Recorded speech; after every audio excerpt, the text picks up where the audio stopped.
ဒီနေ့မှာတော့တော်တော်များများတိပိကြဖြစ်တယ်เนาะကျွန်တော်တို့စည်ရေးနဲ့နိုင်ငံရေးဒီနှစ်ခုမှာဘေးပိုင်းကိုသွားပြီးရင်ဘေးပိုင်းကိုသွားရမယ်ဆိုတာကိုလည်းဆွေးနွေးကြပါမယ်ဒါတချို့ကလည်းတိပိသားဖြစ်လိမ့်မယ်တချို့လူကြီးတွေကလည်းတည်တယ်ဒါပေမဲ့ကျွန်တော်ဒီဟာမှာပြောတာကမတည်တဲ့သူတွေကိုအဓိကsharing လောက်တာပါဒီတော့ကျွန်တော်စည်ရေးလို့ပြောလာတဲ့အခါမှာ control ကအဓိကကြတယ်ကျွန်တော်နေရာတစ်ခုကိုဘယ်လောက်ထိ control လုပ်နိုင်လဲပေါ့နော် control လုပ်နိုင်ရုံနဲ့ control လုပ်နိုင်တာကြတော့သူကစီရေးအရာအောင်မြင်တယ်လို့ပြောလို့ရတယ်ဒါပေမဲ့ဒီလို control လုပ်နိုင်ရုံအစံတယ်တော့သူ့ကိုဟိုနိုင်ငံရေးအရာအတိအမဲ့ပြုမှုတွေဟလာနိုင်ငံရေးအတိအမဲ့ပြုမှုတွေထောက်ခံမှုတွေတခြားနိုင်ငံတွေအားပေးကူညီမှုတွေရှိလာမယ်လို့ဆိုလို့မရဘူးအဲ့လိုဆိုရင်ဒီကဘာမှာတော့ဒီနိုင်ငံရေးအရာထိရှုံမှုဒီစီရေးအရာထိရှုံမှုရှိတဲ့ဒေတာတွေအများကြီးရှိတယ်ဒါပေမဲ့သူတို့ကနိုင်ငံရေးအရာအသိမဲ့ပြုမှုမခံရဘူးဆိုတာကဘာကြောင့်လဲဆိုတော့သူတို့ကဒီနိုင်ငံရေးအရာ power မရှိလို့ political power မရှိလို့เนาะဒီ political power ရှိမယ်ဆိုရင်ကျွန်တော်ဘာလုပ်ရမလဲเนาะအဲ့ဒါကိုကျွန်တော်ဒုတိယပိုင်းအနေနဲ့ဆက်ဆွေးနေမယ်အခုပထမပိုင်းမှာကြတော့ကျွန်တော်မြန်မာနိုင်ငံမှာပဲကြည့်လိုက်တော့မြန်မာနိုင်ငံမှာဆိုရင်လဲဆိုတော့လေ KNA တို့ထိန်းချုပ်ထားတဲ့နေမျိုးဟိုကလေးကထိန်းချုပ်ထားတဲ့နေမျိုးတွေရှိတယ်ဒါပေမဲ့သူတို့က political ပိုင်းအရာအတိအမဲ့ပြုခံရမှုဆိုတဲ့အဆင့်တီကိုမသွားနိုင်ဘူးမသွားနိုင်တဲ့အခါကျတော့သူတို့ထိန်းချုပ်ထားတာပဲရှိလိမ့်မယ်အဲ့ဒါအဲ့ဒီတိုင်းပဲသူတို့ကnation တစ်ခုကိုနိုင်ငံတစ်ခုဒါမှမဟုတ်အတိအမဲ့ပြုခံရတဲ့ပြည်နယ်တစ်ခုကိုတည်ထောင်ဖို့ကကြတော့သူတို့လည်းခက်ခဲနေတယ်ခက်ခဲနေတော့ဒါဆိုကျွန်တော်တို့ကဘာလုပ်ရမလဲဆိုရင်ဒီ political ပိုင်းကိုသွားရလိမ့်မယ်ဒီ political ကနေနေခက်တယ်နော်နိုင်ငံရေးကကြတော့ဒီစီးရေးကကြတော့တိုက်နိုင်ခိုင်နိုင်ရင်သူကိုရှင်းမုန်းနိုင်ရင်ရပြီသူက control ကကြတော့အဲ့ဒီအဆန်းပေါ့နော်အဲ့ဒါလည်းအသက်သွေးရှိတွေတော့ပေးရတာပေါ့နော်အဲ့ဒါနောက်ခုကဒီမှာနိုင်ငံရေးကကြတော့ကျွန်တော်ဘာဖြစ်ရမလဲဆိုရင်တော့ဒီဟာမှာကျွန်တော်နားလေသလောက်အကျဉ်းဖြင့်ခွေးကြည့်ရမယ်ဆိုရင်ပထမဆုံးနံပါတ်1က population ဒီလူထုတွေကအဲ့ဒီအဖွဲ့အစည်းကိုဘယ်လောက်ထိထောက်ခံလဲဆိုတော့တက္ကနာရှိတယ် population ပေါ့နော်နောက်တစ်ခုကကြတော့အဲ့ဒီလူထုကိုသူက humanitarian service လို့ခေါ်တယ် humanitarian service ဒါသူတို့စောင်းဝဲနေရေးကျန်းမာရေးပညာရေးတွေကိုသူကဘယ်လောက်ထိလုပ်ပေးထားနိုင်လဲเนาะတချို့ကကြတော့ထိန်းချုပ်ထားတယ်ဒါပေမဲ့ပြည်သူတွေကိုနှိမ့်ဆက်ညစ်ပန်းတာတော့ဆန်းရဲမွေးတင်အောင်လှုပ်ထားတာတော့ရှိတယ်အဲ့လိုမျိုးဆိုရင်တော့ဒီအဖွဲ့ရဲ့ထောက်ခံမှုကအဲ့လောက်ထိလူထုရဲ့ထောက်ခံမှုကအဲ့လောက်ထိရှိလာမှာမဟုတ်ဘူးအဲ့လိုဆိုတော့ကျွန်တော်ကဘာလုပ်ရမလဲဆိုရင်ဒီမှာရှိနေတဲ့ population တော့လူထုတွေကိုသူတို့ကဘယ်လောက်ထိပညာရေးကျန်းမာရေးတခြားလူမှုရေးပိုင်းဆိုင်ရာ service တွေကိုပေးနိုင်လေဆိုတာကိုတစ်ချက်ကြည့်ရလိမ့်မယ်နောက်တစ်ချက်ကဘာလဲဆိုရင်ဒီ data ကိုဘယ်လောက်ထိတည်ငြိမ်အောင်ငြင်းချမ်းအောင်ထိန်းထားနိုင်လဲ peace and stability ပေါ့နော် peace and stability ဘယ်လောက်ထိတည်ငြိမ်အောင်ထိန်းထားနိုင်လဲပေါ့ထားနိုင်လဲပေါ့ဒီကထိန်းထားတယ်ဆိုတော့လေအဲ့ဒီ data ကိုတည်ငြိမ်အောင်ဘယ်လောက်ထိထိန်းထားနိုင်လဲဆိုတာကိုကျွန်တော်ကြည့်ရလိမ့်မယ်ဘာလို့လဲဆိုတော့လူတယောက်ကအဖွဲ့စိတ်တစ်ခုက data တစ်ခုကိုထိန်းချုပ်ထားပေမဲ့အဲ့ဒီအဖွဲ့မှာပြဿနာတွေများနေတယ်ဆိုရင်ဒီအဖွဲ့ရဲ့ quality ကနည်းတယ်လို့ပြောလို့ရတယ်တခြားလူတွေကြည့်တာကခုနပြောသလိုမျိုးပဲဘယ်လိုပြောတခြားလူတွေကြည့်တာကပေါ့နော်အပြင်လူတွေကြည့်တာကသူတို့ထိန်းချုပ်ထားတာတော့သူတို့ပါဝါတော့ကိုကြည့်တာမဟုတ်ဘူးဒီ data မှာတင်ညီအေးရှင်းမှုဘယ်လောက်ရှိလဲဆိုတာကိုပဲကြည့်တာနော်အဲ့ဒီတင်ညီအေးရှင်းမှုကပဲအဲ့ဒီအဖွဲ့အစည်းတစ်ခုရဲ့quality ကိုဖော်ပြနေတာပဲနော်အဲ့တော့ကျွန်တော်တို့မှာ data တစ်ခုကိုထိန်းချုပ်ထားတယ်ဆိုရင်အဲ့ဒီ data ရဲ့တင်ညီမှုရှိဖို့နဲ့ညှိရှင်းမှုရှိဖို့ဆိုတာကလည်းအဓိကအချက်အနေနဲ့ကြည့်တယ်ဘာနဲ့တူလဲဆိုရင်အိမ်မှာအဲ့ဒီအိမ်ကတင်ညီအေးရှင်းနေတယ်ဆိုရင်အဲ့ဒီအိမ်ကိုခေါင်းဆောင်တဲ့ leader တွေကဘယ်လိုပြောမလဲ leader တွေကအရေးရှင်းရှိတယ်လို့ပြောလို့ရတယ်ပေါ့အဲ့လိုမျိုးဝတ်ပြဿနာတွေများနေတယ်ဆိုရင်အဲ့ဒီခေါင်းဆောင်မှာထိရှောက်နိုင်တဲ့ဆိုရင်ရှုံနေနေတယ်အားနေနေတယ်ဆိုတာကိုပြတာပေါ့နော်နောက်တစ်ချက်ကကြတော့ legal or laws ပေါ့နော် law enforcement လို့ပြောရမှာပေါ့နော် legal or law အဲ့ဒီ data ကိုအုပ်ချုပ်တဲ့အခါမှာသူကဘယ်လောက်ထိဥပဒေနဲ့ညီအုပ်ချုပ်လဲပေါ့အုပ်ချုပ်တဲ့အခါမှာသူလူငါတမန်အုပ်ချုပ်တာမျိုးတော့နောက်ပြီးတော့ခေါင်းဆောင်ကပြောတဲ့အတိုင်းလိမ့်လောက်တာမျိုးတော့ထက်ဥပဒေနဲ့အညီဘယ်လိုဥပဒေတွေကိုကျင့်သုံးလဲနော်အဲ့ဒီဥပဒေတွေဆိုတာကလည်းသူတို့ကျင့်သုံးတဲ့ဥပဒေတွေဆိုတာကလည်းနိုင်ငံတကာမှာအတိအမဲ့ပြုတဲ့သုံးနေတဲ့ဥပဒေတွေနဲ့စီလီယိုမှုရှိရမယ်လုံးဝကွက်တီတော့တူစရာမလိုဘူးဥပမာဒါပေမဲ့စီလီယိုမှုတော့ရှိရမယ် justice ဖြစ်ရမယ်ပေါ့နော်တနည်းအားဖြင့်ဆိုတရားမျှတမှုရှိရမယ်အဲ့လိုမျိုးဆိုလို့ရှင်လားအဲ့လိုမျိုးဘယ်လောက်ထိဘယ်လိုဥပဒေတွေနဲ့အုပ်ချုပ်နေလဲဆိုတာကိုသူတို့ကကြည့်လိမ့်မယ်အဲ့ဒီခါမှပဲဒီအဖွဲ့အစည်းတစ်ခုရဲ့နိုင်ငံရေးပါဝါအတိမဲ့ခံရလိမ့်မယ်အဲ့လိုမျိုးမဟုတ်ဘဲနဲ့ကိုအုပ်ချုပ်ရှင်တလို့အုပ်ချုပ်တယ်ပေါ့နော်လာပြီးတော့ဘယ်လိုပြောမလဲဥပဒေတွေကိုလက်တလုံးချလောက်တာတော့နောက်ပြီးတော့သူတို့အုပ်ချုပ်နေတဲ့ကျန်းသုံးနေတဲ့ဥပဒေကနိုင်ငံတကာစံချိန်စံရွှန်းနဲ့စံချိန်စံညွှန်းနဲ့မညီတာပေါ့မညီဘူးဆိုတာကလုံးဝဆက်ကြပဲဖြစ်နေတာမျိုးတော့ပေါ့နော်နည်းနည်းလေးအစီနည်းနည်းညှိနှိုင်းလို့ရတယ်ဥပမာဆိုပါစို့နိုင်ငံတကာမှာဆိုရင်ခုဆိုရင်ပေါ့နော်ပြောရမယ်ဆိုရင်ဘယ်လိုပြောမလဲနိုင်ငံသားဖြစ်မှုကိုတချို့နိုင်ငံတွေကနှစ်30ရှိတယ်တချို့နိုင်ငံတွေကနှစ်20ရှိတယ်တချို့နိုင်ငံတွေက10နှစ်ရှိတယ်စသဖြင့်မျိုးရှိကြမှာပေါ့နော်ဒီဟာကကွေးလို့ရတယ်ဒါပေမဲ့လုံးဝမရှိဘူးဆိုရင်အဲ့ဒါကြတော့ဘာဖြစ်လဲဆိုရင် international law နဲ့ဆက်ချန်သွားပြီအဲ့လိုပုံစံမျိုးသွားတာပေါ့နော်အဲ့လိုပုံစံမျိုးသွားတာအဲ့လိုပဲလူတယောက်ကပညာသင်ကြားရေးအတွက်ဘယ်လောက်ထိဘယ်လိုပြောမလဲခန်းစားခွင့်တွေရလဲပေါ့တချို့နိုင်ငံမှာကြာရင်ဥပမာရှိမှာပေါ့နော်တချို့နိုင်ငံမှာဆိုအမျိုးသမီးတွေပညာမသင်ကြားရဆိုတဲ့ဥပဒေတွေရှာမဲ့လို့ရှိနေမယ်အဲ့ဒါကကြတော့နိုင်ငံတကာဥပဒေနဲ့လုံးဝဆက်ချန်ပဲဖြစ်နေတာပေါ့နော်တချို့နိုင်ငံမှာဆိုရင်ဥပမာပြောလိုက်ပါဆိုအသက်18နှစ်မပြည့်ဘဲနဲ့စစ်မှုမထမ်းရဆိုတဲ့နိုင်ငံတကာရဲ့ဥပဒေသတ်မှတ်ချက်ရှိတယ်အဲ့လိုမျိုးဆိုရင်သူက18နှစ်အောက်တွေကိုစစ်မှုအာရမထမ်းခိုင်းမယ်ဆိုရင်သူကဘာဖြစ်လဲဆိုတော့ international law ကိုစန့်ကျင်ရရောက်သွားပြီ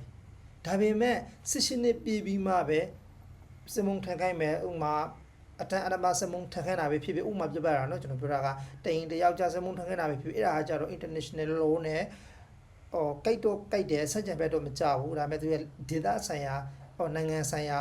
ာဥပဒေတွေရတော့နည်းနည်းကွေးပြားသွားမှာပေါ့နော်အဓိကကြတော့ခုနပြောတဲ့စစ်စင်နဲ့အောက်ကိုစမုံမထမ်းမနေရဆိုတဲ့ဥပဒေကိုတော့ရှိုးဖောက်လို့မရဘူးဘာလို့ဆိုတော့ international law ဖြစ်နေတယ်အဲ့လိုမျိုးပေါ့နော်အဲ့ဒီတော့ကျွန်တော်တို့ကဒီမှာဒီလိုနိုင်ငံရေးအရာတိမဲ့ပြုခံရဖို့အတွက်ကျွန်တော်ဘာတွေလုပ်ရမလဲပေါ့နော်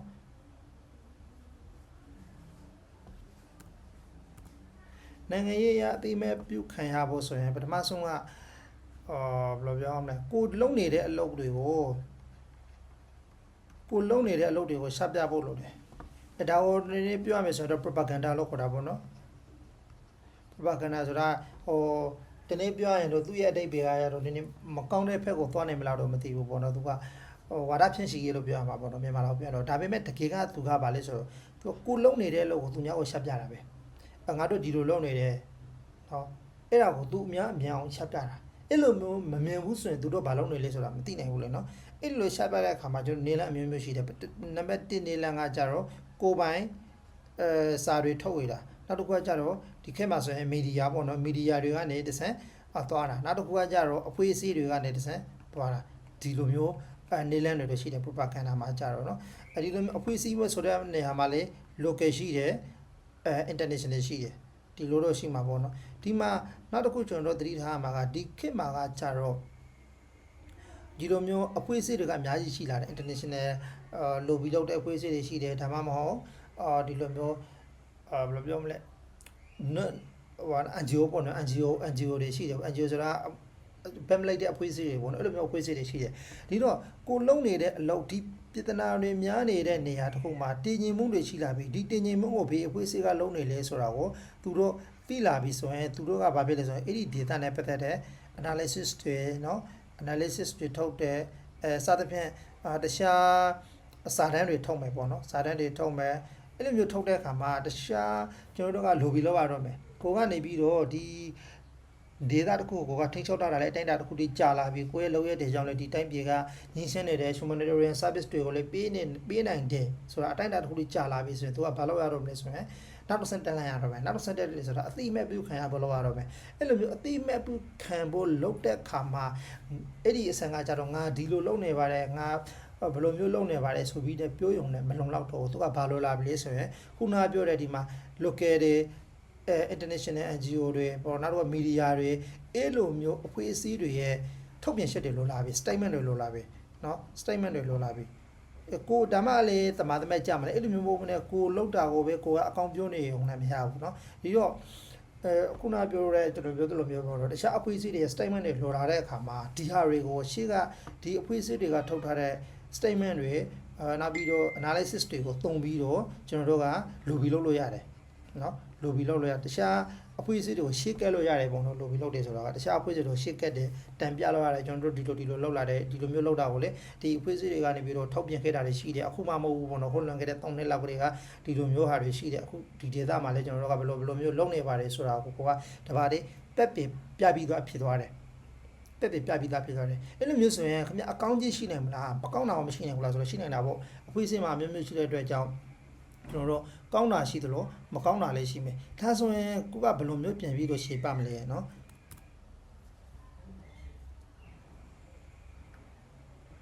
ဒီမှာเนาะကောင်းတာလည်းရှိသလိုမကောင်းတာလည်းရှိမယ်ဒီဆိုရင်ကျွန်တော်တို့ကဒီကောင်းတာဒီမကောင်းတာတွေကိုကျွန်တော်တို့ကဒီကောင်းတာနဲ့ counter လုပ်ဖို့လိုတယ်ဒီလို counter လုပ်တဲ့ခါမှာဘယ်လိုရှိလဲဆိုတော့ဒီမကောင်းတာကိုထုတ်ပြန်ထားတဲ့အဖွဲ့အစည်းတွေကိုကျွန်တော်တို့ကကြည့်ရမယ်ဒီအဖွဲ့အစည်းတွေကိုထုတ်ပြန်ထားတာကဘယ်လိုအဖွဲ့အစည်းတွေလဲသူတို့ထုတ်ပြန်ထားတဲ့အခါမှာကိုးကားထားတဲ့ data တွေเนาะကိုးကားထားတဲ့ data တွေရှိမယ်နောက်ပြီးတော့အဲ့ဒီအဖွဲ့အစည်းတွေရဲ့ခေါင်းဆောင်သူနောက်ပြီးတော့သူတို့နဲ့ဆက်ဆက်နေတဲ့ affiliate ပေါ့နော်သူတို့နဲ့ဆက်ဆက်နေတဲ့အကျိုးတူအဖွဲ့အစည်းတွေဒီအဲ့ဒါတွေကိုကျွန်တော်ကအရင်ဆုံးလေ့လာဆန်းစစ်ပြီးတော့ဒီဖက်က counter လောက်တဲ့အခါမှာကိုယ်တိုင် counter လောက်တာရှိတယ်သူတစ်ပါးကတစ်ဆင့် counter လောက်တာရှိတယ်ပြီးတော့ကိုယ်တိုင် counter လောက်တာကကြတော့ကိုယ်တိုင် fee ဆန်းပြီးတော့ interview တွေမေးထားတာရှိမယ်နောက်ပြီးတော့ data တွေကောက်ထားတာရှိမယ်ဒီ data တွေနဲ့ကျွန်တော်တို့ counter လောက်လို့ရတယ်เนาะပြောရမယ်ဆိုတော့ဟိုဒီဖက်ကထုတ်ပြန်ထားတဲ့အချက်အလက်တွေကိုเนาะကျွန်တော်တို့ကအားနေသွားအောင်လုပ်တာပေါ့အကုန်လုံးရှေ့ပြက်လို့တော့ရချင်မှရလိမ့်မယ်ဒါပေမဲ့ဘာဖြစ်လဲဆိုတော့အားနေသွားအောင်လုပ်တယ်ခင်ဗျအဖွဲ့အစည်းတစ်ခုကထုတ်ပြန်ထားတယ်ဆိုပါတော့ဗျာဒီအဖွဲ့ကနေပြီးတော့လူ300ကိုဘေးနေ့ဘေးရက်မှာတက်ခဲ့တယ်เนาะနှိပ်စက်ခဲ့တယ်ဆိုပြီးတော့ထုတ်ပြန်ထားတယ်ဆိုပါစို့ဒါပေမဲ့ဒီကနေပြီးတော့ interview လုပ်တဲ့အခါမှာကျွန်တော်တို့ data လုပ်တဲ့အခါပုံစံမျိုးရှိတယ်เนาะကိုယ်တိုင် witness ရှိတယ်ဒါမှမဟုတ်ကိုယ်တိုင်ခံရသူရှိတယ်အဲ့လိုမျိုးလူတွေရဲ့ interview တွေခုနကပြောတဲ့စာရွက်စာတမ်းဆိုင်ရာအချက်လက်တွေကိုကျွန်တော်တို့ကကိုးကားပြီးတော့ counter လောက်ရလိမ့်မယ်ဒါမှလေဒီဖက်ကလောက်ထားတဲ့အဖွဲ့ရဲ့ထုတ်ပြန်ထားတဲ့သူတို့ရဲ့စာတမ်းကိုဘာဖြစ်လဲဆိုရင်ကိုဒီဟာတွေမှားနေပါလေဆိုတာကိုကတက်တေတာတကားနဲ့ပြရရောက်တယ်နောက်တစ်ခုကကြတော့သူတစ်ပါးနဲ့လုပ်တယ်ဆိုတာဒါကတော့ရိုးရှင်းတဲ့ကိစ္စတစ်ခုပေါ့နော်ဆိုပါစို့သူတို့ကထုတ်ပြန်ထားတဲ့ data ကိုဒီ data မှားပါတယ်ဆိုတာကိုတက်တေပြဖို့အတွက်သူတို့က third party လို့ခေါ်တာပေါ့ third party ဆိုတာသူတို့ကဖွင့်စစ်ထားတဲ့ကိုယ်တိုင်ဖွင့်စစ်ထားတဲ့အဖွဲ့မဟုတ်ဘဲနဲ့တခြားသမားသမဲကြားတဲ့လူအများစုလက်ခံအသိမြဲပြုတဲ့အဖွဲ့အစည်းကိုခေါ်ပြီးတော့သူတို့ပြောထားတဲ့ data တွေအချက်လက်တွေကဟုတ်မဟုတ်ဆိုတာကိုကျွန်တော်တို့ကစစ်ခိုင်းပြီးတော့တကယ်လို့ဟုတ်တယ်ဆိုရင်အဲ့ဒီမှာတစ်ခုရှိတယ်ပေါ့ကိုလုတ်တာကမှားခဲ့တယ်တကယ်မှားခဲ့တယ်ဆိုရင်တော့သူတို့ကဘာဖြစ်မလဲဆိုရင်အဲ့ဒီ statement ကအဟုတ်နိုင်ထွက်သွားလိမ့်မယ်တကယ်လို့သူတို့လုတ်တာကမှားတယ်ဒါမှမဟုတ်300တော့မဟုတ်ဘူး100တော့ရှိခဲ့တယ်ဒါမှမဟုတ်90တော့ရှိခဲ့တယ်ဆိုရင်တော့အဲ့ဒီအတိုင်းထွက်သွားလိမ့်မယ်ပြောရမယ်ဆိုအဲ့ဒါကြတော့ယူပါသွားအောင်လုပ်တဲ့ပုံစံမျိုးဖြစ်တယ်တကယ်လို့ကိုကလုံးဝမလုပ်ခဲ့ဘူးဒါလုံးဝမှားတယ်ဆိုရင်တော့သူတို့ထုတ်ပြန်ခဲ့တဲ့ statement တွေကိုတပါးတည်းဖြစ်သွားမလဲရှေ့ပပြီးသွားဖြစ်သွားလိမ့်မယ်ရှေ့ပပြီးသွားဖြစ်သွားလိမ့်မယ်ဒါကကြတော့ခုနကျွန်တော်ပြောတဲ့statement တွေကိုပြန်ပြီးတော့ဟိုဘက်နဲ့ဒီဘက်ရှင်ညှိတာပေါ့နော်ရှင်ညှိတာပေါ့ဒီလိုဆိုရင်ဒီအချက်လက်တွေကဘေးနေရာတွေမှာအကျုံးဝင်လာမလဲဆိုရင်ခုနကပြောတဲ့ political ဘိုင်းအင်ရသွားတဲ့အခါမှာအကျုံးဝင်လာတယ်ကျွန်တော်စီရဲကကြတော့တိုက်တာခိုက်တာတရဲခရဲကပဲသွားတာပေါ့နော်ဒါပေမဲ့ဒီ political ဘိုင်းသွားတဲ့အခါကျတော့ခုနကပြောတဲ့လက်ယုံရင်နဲ့သုံးလို့မရတော့ဘူးနှလုံးရည်နဲ့သွားရတာနှလုံးရည်ဆိုတာကဘယ်လိုမျိုးလဲဆိုခင်ဗျသိခံနိုင်တာတွေပါလာမယ်လူတစ်ဖက်သားပြောတဲ့ဟာကိုဒီအတိုင်းကိုယ့်ဘက်က blindly ရှေ့ပါတာမျိုးမဟုတ်ဘဲနဲ့ပေါ့နော်ဒီအတိုင်းဆွဲညမ်းတာမျိုးမဟုတ်ဘဲနဲ့ဒါကဘယ်လိုဖြစ်ခဲ့တာလဲဘယ်နေရာမှာဖြစ်ခဲ့တာလဲသူတို့ပြောတာမှန်လားဆိုတာတွေကိုကျွန်တော်တို့ကအရှက်အလက်တိတိကျကျနဲ့လိပ်ပြီးတော့ပြန်ရှေ့ပါနိုင်ဖို့လိုတယ်ဒါကသူတို့ပြောတာကိုဘယ်လိုပြောမလဲစက်ညံတာမဟုတ်ဘူးသူတို့ပြောတာကိုအရှက်အလက်တိတိကျကျနဲ့ပြန်ပြီးတော့ရှေ့ပါတာဒီလိုမျိုးကဘာကြောင့်ဖြစ်လဲဆိုတော့တစ်ဖက်သားရဲ့ကိုးကားထားတဲ့အချက်လက်တွေကမှားနေတာပေါ့တစ်ဖက်သားကိုးကားထားတဲ့အချက်လက်တွေကမှားနေတာဥပမာဘယ်လိုမျိုးလဲဆိုရင်ကျွန်တော်ပြောပြမယ်နော်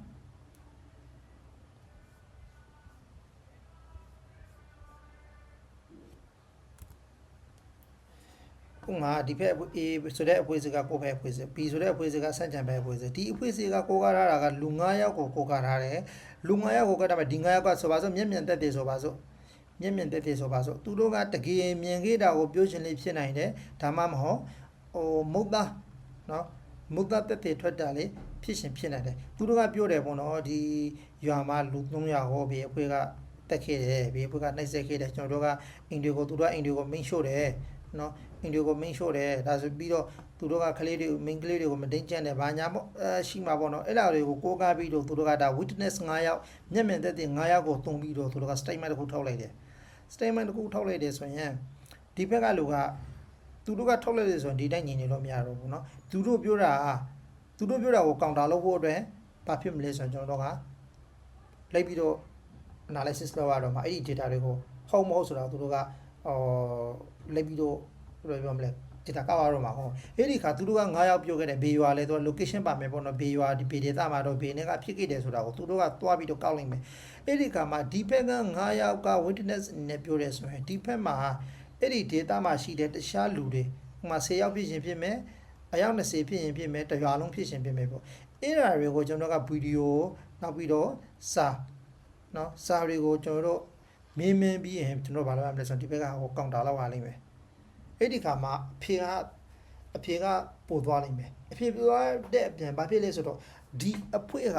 show data တွေကိုသူတို့ရဲ့ data တွေကိုတိရှာမစိစိတ်ပြင်းတဲ့လူတွေရဲ့မုံသားပြောစကားတွေနောက်ပြီးတော့လူတွေရဲ့ပြောတဲ့အတိုင်းလိတ်လုံနေပါတယ်ဆိုတာကိုတဘာလေးတက်တည်ပြပြီးတော့ဖြစ်သွားလိမ့်မယ်ဆိုလို့ရှင်ကသူတို့ထုတ်လိုက်တဲ့ statement တစ်ခုကိုတန်ပြီးတော့ရှေ့ပါတာမဟုတ်ဘဲနဲ့သူတို့အဖွေတစ်ခုလုံးရဲ့ credibility ပေါ့နော် credibility ဘယ်လောက်ထိယုံကြည်ရနိုင်လဲဆိုတာကိုပါတပါးလေးကျွန်တော်တို့ကရှေ့ပါပြီးတော့ဖြစ်သွားနိုင်မယ်အဲ့လိုမျိုးတွေရှိတာပေါ့နော်ဒါကတော့ကျွန်တော် political ဘိုင်းရသွားတဲ့အခါမှာအရေးပါတဲ့နိုင်ငံတကာအဖွဲ့အစည်းတွေ